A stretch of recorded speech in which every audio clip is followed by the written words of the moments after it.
The other day, I came across this profile of a lady by the name of Elizabeth Booker Houston. She is an attorney from Memphis, Tennessee, and she lives in Washington, D.C. And of course, like many young people who are educated, whether it's academically or professionally, she is self-identified on the left, a liberal Black Democrat. And of course, you already know the play. Many people on the left, especially on the Black left in the intelligentsia community, they typically speak like this. So DC residents are like, federal police, National Guard, and Donald Trump for trying to take over our city. We don't want you here. Get your asses up out of here, okay? And then people are like, but who are you going to call? Who are you going to call when you need help? You going to call the police? You gonna news. A lot of people call the police. Still, I know in Memphis in 2017 when my brother was shot and murdered, the police showed up, and wouldn't you know it, my brother is still dead?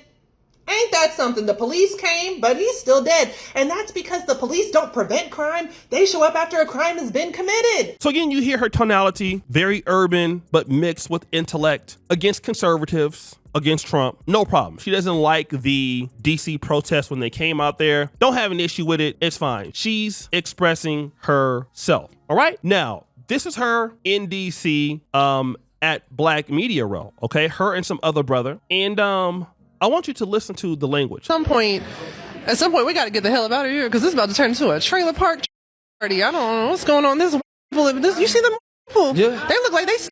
Look, all I know is that if you hurry up, I'm going to be like Representative Al Green and get on up. Well, you hear what I'm saying?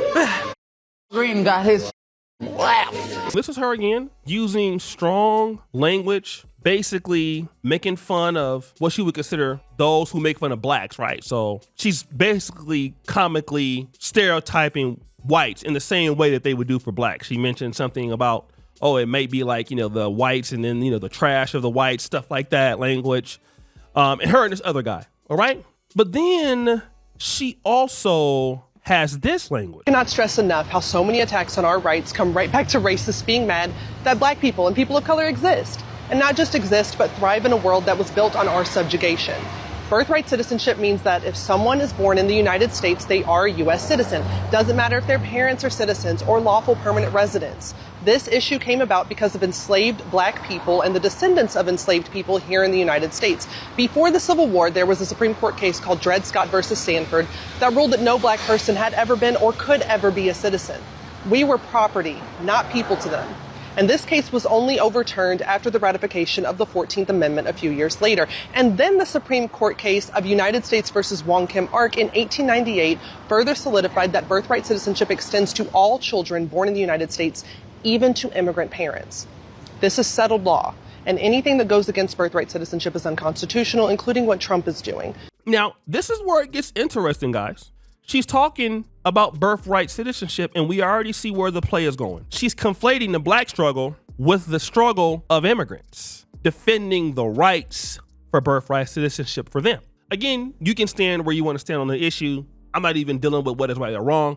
I'm just saying that this is very interesting. Here we got a person speaking so pro-Black, but all of a sudden we get that Democratic twist, and now we're going down the path of, let's say, brown and Black coalition talk, Blacks and immigrant rights talk. You could assume Black and transgender rights talk, right? This is where we're going, okay? And then she came on to a Revolt podcast and then said this. I love to overcharge white people and organizations and do pro bono work for Black orgs.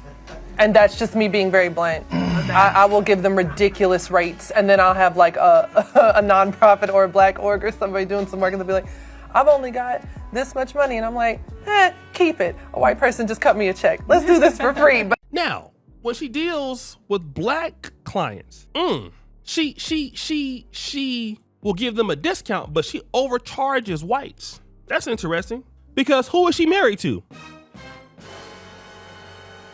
That is her husband. Very, very, very white, okay? This is something that is, I would say, interesting to me because amongst the Black left, they talk on Black issues. They speak with Black social framework issues, such as reparations, such as racism, white supremacy. They have the AAVE, the African-American Vernacular Style of English. And then here we see Your husband, everything on her page is so pro-black, pro-this, but then you're sleeping and married to the white man. So on one end, you want to overcharge white people, make fun of white people, but when we see you're in a relationship, you are with the white man. And I'm going to tell you something here that can get me in a lot of trouble. Number one, I don't really have an opinion on interracial relationships for those people who are not in the pro-black community. If you are not in the pro-black Pan-African community and you are in an interracial relationship, that is your business. Once you start identifying yourself as pro-black, as Pan-African, okay? And then you have in your intellectual framework, in your argumentation, that you're somehow anti-white, that you're somehow against white supremacy, that you overcharge white people. And then we see you laid up with this white man.